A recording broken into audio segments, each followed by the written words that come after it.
Draco. Venga, Draco. Venga para acá. Bienvenidos a Finca Tamana.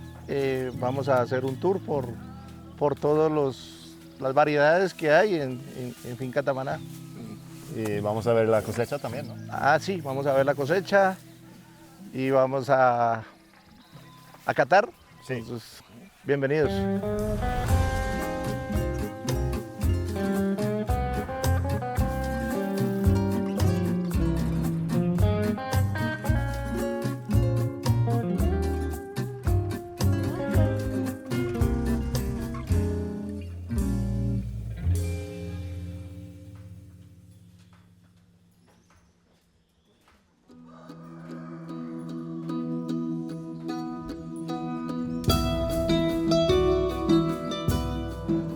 Mi nombre es Elias Parra, nací en el Chaparral, Tolima. Me trajeron de 4 años para Acevedo y tengo 58 años.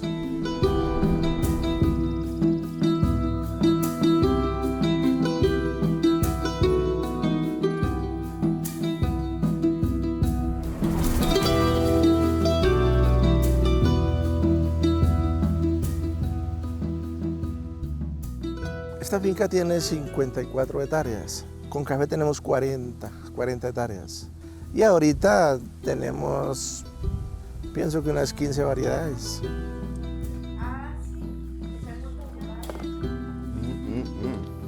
I didn't actually buy coffee from Elias the first time I met him. Don Elias, ¿quiere tinto? And I met him through an exporter who we traveled around with in Colombia. And then I asked him, you know, would you like to do some experiments together? And he said, yeah, sure, let's do it. Tinto de manos del campeón. Gracias. And I know that this is not the best coffee in Colombia. There are areas in Colombia with better altitude and better microclimates that can produce higher qualities. But I would much rather buy a coffee that scores less, but where I know they've been growing it more sustainably, treating their workers well, they're paid well. So quality for me is more than just the cup score today, and that's because I care about how it's grown. ¿Le gusta? Sí, muy delicado ese café. Sí. Floral. When I started buying, they were tasting, you know, pretty average. We've been working for over 10 years now, or 12 years, to increase the quality. It's like either it tastes like general coffee, or now it tastes like coffee with a lot of sweetness, fruit flavor. It has a distinction.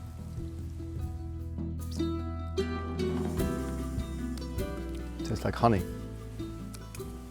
Super sweet. Mi nombre es Bellanid Sánchez. Soy la ama de casa, soy la que lleva las cuentas y soy de mal genio en la finca. Es muy difícil con el proyecto que tenemos conseguir gente, o sea, manejar la mano de obra, los trabajadores. So when I started buying coffee from Elias, I really thought that he would put all his money into processing equipment, new drying beds and everything. But to my surprise, what he actually invested in first was the infrastructure on the farm. He made a bigger kitchen because they have to cook food 3 times a day for over 50 workers during the harvest. He built dormitories for the workers. He built a big social area where we could sit and eat and watch football on TV. And so actually the processing mill was the last thing he invested in. But what is the most important on the farm is actually the labor force. And without having good facilities, they don't want to work here. Hola, mucho gusto. Tim.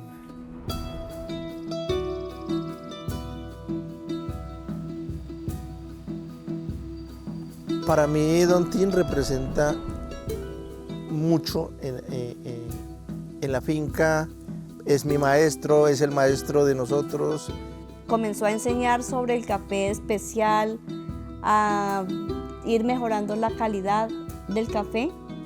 Que cuando empezamos teníamos unas tazas, unos puntajes de 82 puntos. Y ahorita, dicho por él, hemos tenido puntajes de 90 puntos. Es una persona muy especial. Entonces, más que mi maestro, más que mi amigo, ahora es familia y espero nunca se canse conmigo, con nosotros. Lo más importante es la amistad, la familia, y pienso que eso no tiene precio.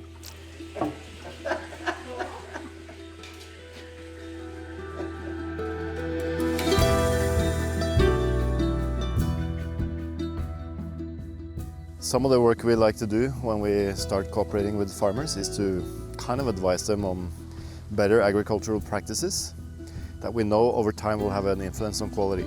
First thing, and something that I'm very passionate about, is that they need to stop using herbicides. When you spray herbicides on the ground, you don't only kill the weeds, you also kill microbes in the soil. It's really, really bad for the soil quality. We also try to promote planting of shade, and you can see behind me there's not a lot of shade here. And this has been, at least for me, something that I've been pushing because I have a long-term goal of only buying organic coffee in the future, or regenerative coffee. And if you want to grow coffee more sustainably, regeneratively, you need to have shades because you need organic material in the soil, you need to keep moisture. You know, coffee is a forest plant, so it doesn't like to grow in the full sun.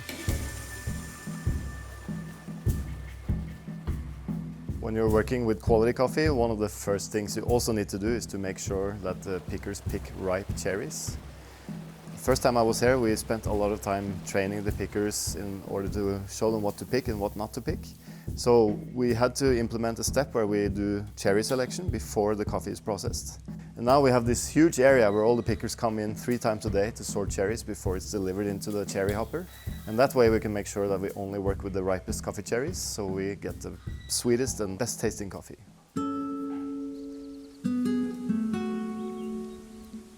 ¿Por qué empecé a producir café? Tenía la visión del café especial. Entonces, si se trabajaba como café especial, se hacía conocer a nivel del mundo. Y pensaba que el café, sea pasilla, sea bueno, había quien lo comprara. Entonces, era una forma de subsistir al principio, pero después lo vi como una oportunidad de demostrarle a mi familia y de demostrarle de pronto a las personas que no creían en mí que sí se podía sobresalir con el café.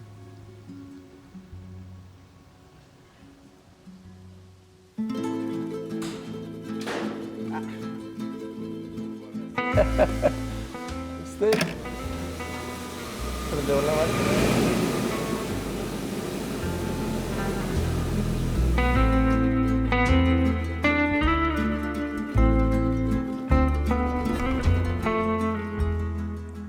Also, an important step when you produce good quality coffee is to be able to control how you process the coffee. And when I started coming here to Tamana, they only had a small depulper and 2 cement tanks where we could ferment and wash the coffees. So after almost 10 years, Elias invested in this new wet mill, which consists of 6 big stainless steel tanks. The quality has been increased a little bit just because we changed the material of the tanks. They used to be of cement and they kept the heat quite well. And now we do a little bit slower fermentations because the stainless steel tanks, it doesn't insulate from heat. And that has, according to my taste at least, improved the quality a little bit. The coffees are a little bit more distinct and a little bit more fruity.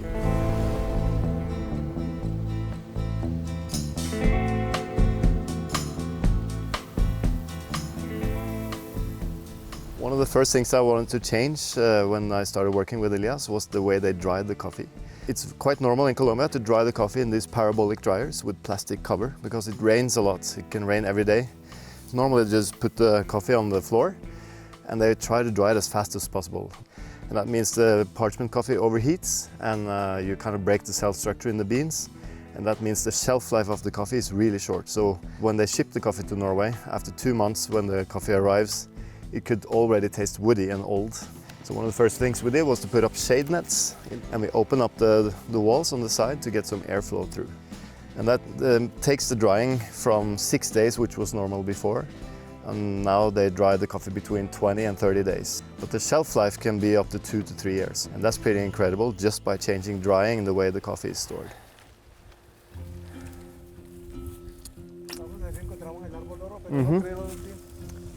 I'm gonna go look for one single tree that has the best cherries I've ever tasted.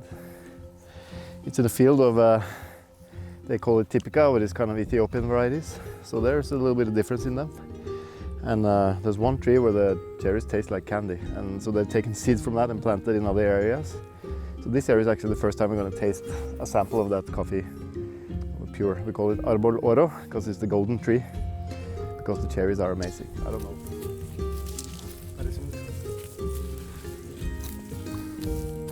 Ah. Fermento. Sí.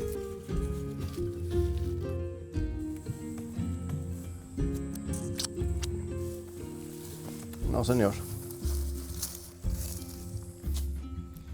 So we cannot find it. It's very distinct flavor of the cherry. It used to be here, but we think it's the tree there that is died. It dies because when they stomp it, sometimes the trees don't regrow. And that happened a lot here. So, but we did plant seeds from it, so we have what we call kids.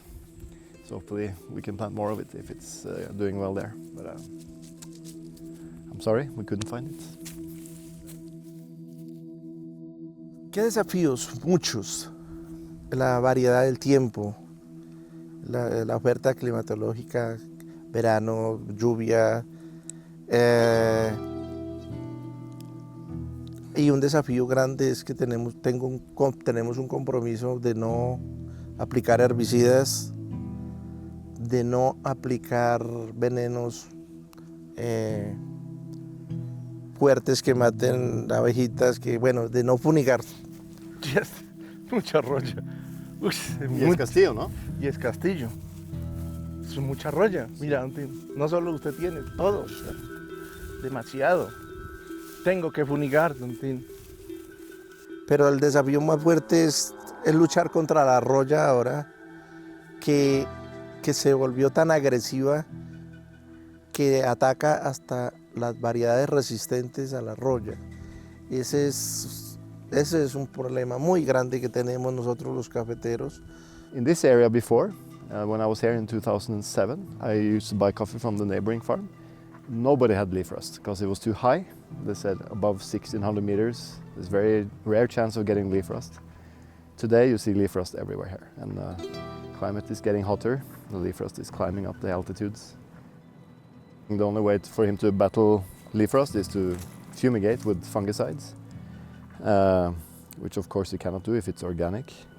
But this is the way they do it in Colombia, and it lasts for 50 days. Every 50 days he has to spray more fungicides, which is not only a lot of money, but also damaging to the environment. Again, the Castillo is not supposed to have leaf rust. This is Castillo. Muy mal. That's the reality. The climate is changing. We see that on the farms, you know, the El Niño is getting stronger and stronger. La Niña also getting stronger and stronger, which means extreme drought, extreme wet periods. Aló, don Gregorio, ¿cómo está? Bien, don Elías. Bien, don Gregorio, por aquí con una emergencia, necesito ayuda. Se está quemando el monte acá arriba, en la torre.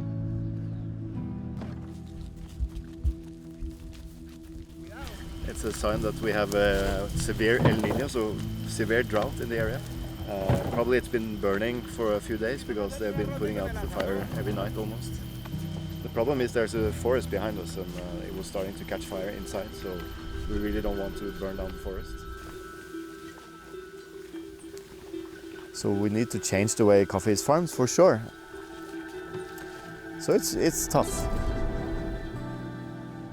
It's really, really tough. And also the cost of fertilizer and pesticides and fungicides and labor cost and electricity and petrol and food is going up. But the coffee price is more or less on a standstill. Coffee will not disappear. I mean, there are solutions. Wild coffee species might disappear because of deforestation and climate change.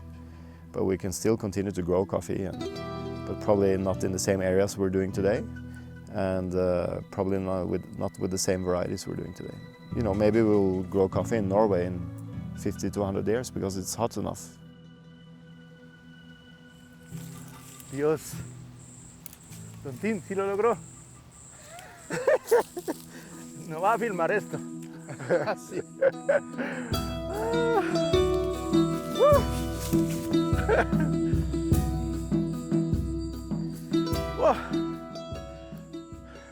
No, Fermenta. dañado. Qué pena. Pero no, más No vegetal. huele a... Está listo. Nå begynner vi å snakke.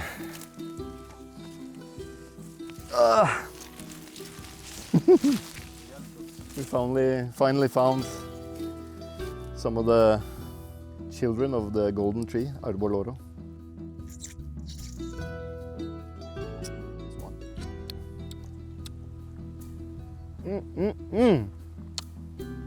Tastes like candy. Really good. It's got like a almost artificial fruit flavor. Black currants and those apricot candies you can buy in Norway. Y es resistente a la roya, eso. And Elias is saying it's leaf rust resistant, so that's why we wanted to plant this. Tenemos varios para catar y mirar, tomar decisiones. El futuro de Finca Tamana. Seguir sacando café, seguir mejorando la calidad del café. Hay que mecanizar un poco más y también sembrar muchas variedades diferentes, resistentes a la roya. Y estamos incursionando también en el tema de café orgánico, entonces es otra visión que tiene Finca Tamana.